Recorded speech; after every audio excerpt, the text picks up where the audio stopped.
Hey there, YouTubers. This is a current update, I guess you might say, on my layout. And I'm showing you what I've done for the feeders. This is a 22 gauge feeder wire. And I've always had problems just soldering the wire on the sides of the rail, especially when you go to loop it through down the hole to go under the rail to touch, to hook up with the bus. When you turn it, they break off, they whatever.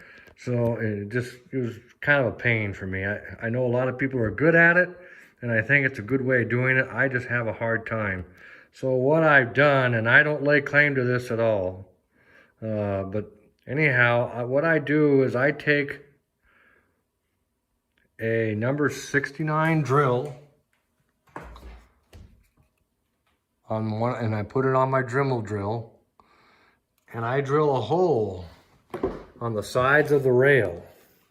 Sorry for the bouncy motion here, but I drill a hole on the sides of the rail, and then I just take and strip the about maybe an 1/8 of an inch of insulation off the wires, and I poke it through the hole and I solder it. As you can see, this has been soldered.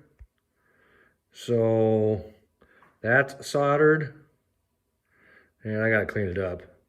But some of the other ones I've done, like right here, let's see, there you go. Right there and right there. And it makes it so much easier when you go to loop the wire through the hole going through the plywood to go down to hook up with the bus wire.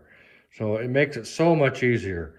And the wire holds itself in place in the hole while you solder it, so you're not fighting with the wire trying to get it to stick to the side of the rail while you're trying to solder it. It just makes it a whole lot easier.